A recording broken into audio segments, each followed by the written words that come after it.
Hello and welcome back. Chapter 8. Here we are. Nominals. Pretty exciting.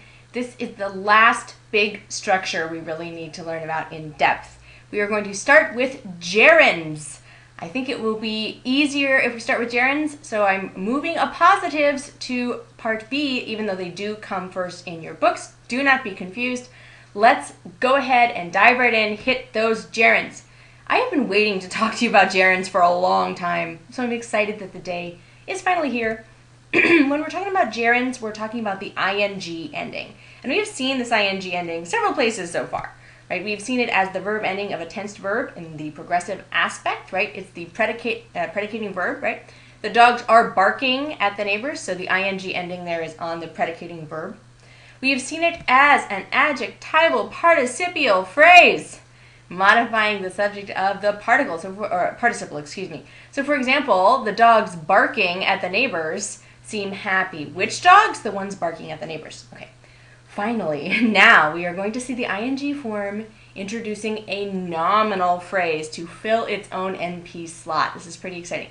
So anytime we see a thing filling a noun slot that isn't actually a noun, we're going to call it a nominal. And that's the case here with the gerund. For example, barking at the neighbors pleases the dogs. You can see here that barking at the neighbors, this whole structure fills the subject slot in this case in the sentence. Of course, the subject slot is an NP slot.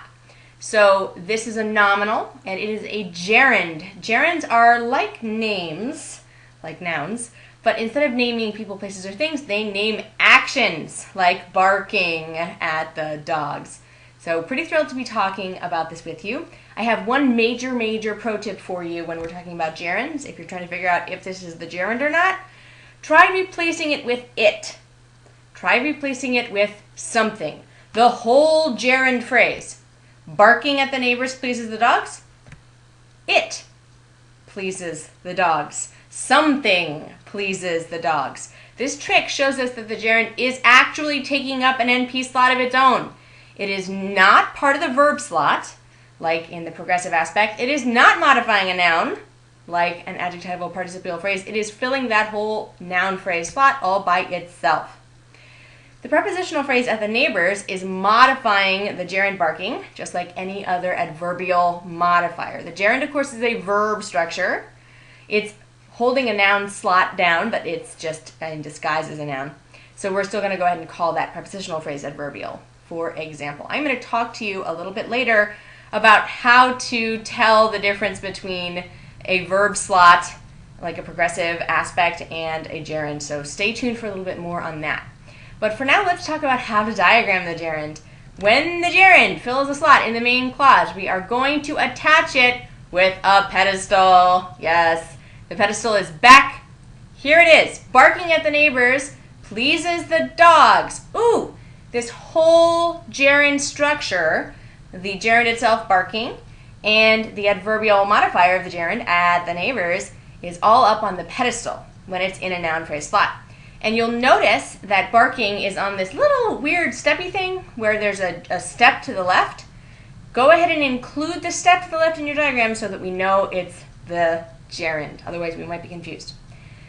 Okay, the gerund can be so many things in the sentence. Pretty exciting. It can be the subject, as in the diagram we just saw. It can be the direct object. Cassidy enjoys barking at the neighbors. It can be the subject complement.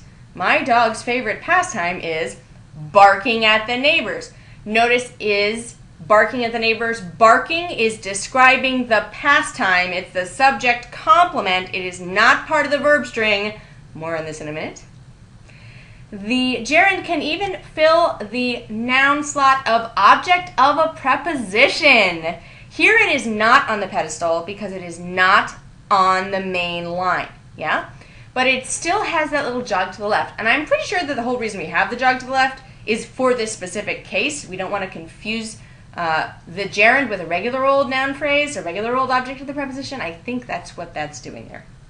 I'm sure you have guessed by now that gerunds have patterns too. That's right. Let me give you some examples. In the sentence, my dog enjoys being a nuisance, we could turn it back into a regular old pattern 3 sentence, like my dog is a nuisance. Being a nuisance is pattern 3. After giving Prince Eric a dose of her tentacles, that's our gerund, Ursula cackled maniacally. Here the gerund is the object of the preposition after, but I could turn it into a pattern 8 sentence if I wanted to. Ursula gave Prince Eric a dose of her tentacles. I could turn it into a crazy pattern 9 sentence. So here our brainwave, painting the shed chartreuse, fell flat. Here, this is the appositive, more on that in a moment. But the pattern 9 sentence at the heart of the gerund is which we painted the shed chartreuse. It's pattern 9. So, in other words, just because the function of the verb phrase changed, right? It's not predicating verb anymore. It's nominal now.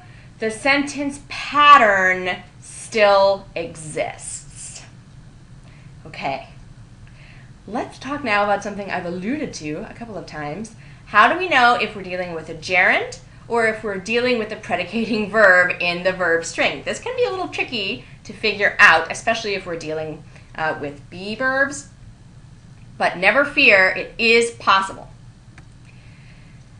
The way to figure this out is to ask yourself if the words that we're talking about, this whole string of words, if they're describing the subject, right, if they're the subject complement, or if we could see them instead as the verb string preceding the direct object. Do we have a subject complement situation, or do we have a direct object situation? In other words, is it NP1, NP1, or NP1, and then the gerund is the end of the verb string, not the gerund, the ing part that we're trying to figure out is the end of the verb string, followed by NP2, direct object. So here are a couple of examples from page 170 in your book. Her job was tweeting press releases versus she was tweeting press releases. You'll notice that we have was tweeting in both cases, and we can't really tell just from writing out the verb string whether or not we are dealing with past progressive, or if we are dealing with a gerund situation. Okay, we have to ask ourselves about this ing and whether or not it is playing the role of subject complement. Is it describing the subject? Or whether it's polishing off the verb string. Is it our predicating verb, and then what comes after is the direct object? We can't tell from writing out the verb string. We have to suss out the relationship between the components of the sentence. So in the first example, A, her job was tweeting press releases. Her job was something. Tweeting press releases and her job, those are the same thing, right? Tweeting press releases is describing her job. In the second example, B, she was tweeting press releases. Was tweeting ends the predicating verb, right? Tweeting is our predicating verb, and press releases, those are the direct object, that compound noun. Those are the things that she's tweeting, right? They're receiving the action of the verb. We have to actually stop, put on the brakes, and think about the relationship between the components of the sentence. How about this example? My brother is getting into trouble again versus my problem is getting into law school. My brother is getting into trouble again. Well, trouble is the thing the brother is getting into, right? Getting into, that's our predicating verb. Versus my problem is getting into law school. Getting into law school, that whole concept, it describes the problem, right? So in both examples, the bolded example complements the subject. Job equals tweeting. Problem equals getting in. In the non-bold example, the ing attaches to the predicating verb. Again, if you are struggling, replace the gerund, what you think is the gerund, with something. Her job was something. My problem is something. This trick will keep you in line. I've taken the liberty of diagramming these sentences also so you can see the difference. Her job was tweeting press releases. Since tweeting press releases is the gerund, it goes up on the pedestal and it has its own pattern, pattern 7, nestled within this pattern 3 sentence. Pattern 3, because tweeting tweeting press releases, gerund is a nominal, right? Pattern 3 nouns. Okay. She was tweeting press releases is the much more straightforward pattern 7 sentence. My brother is getting into trouble. Once again, a straightforward pattern 7 sentence, right? Getting into phrasal verb there. My problem is getting into law school. Here we have the subject complement, and again, a pattern 7 gerund nestled into a pattern 3 main clause. Okay, let's talk about the subject of the gerund a little bit. Most of the time, the subject of the gerund is implied. In our example of barking at the neighbors pleases the dogs, the subject of the gerund is the dogs, right? Even though it's not in the gerund phrase. The dogs are the ones who are barking.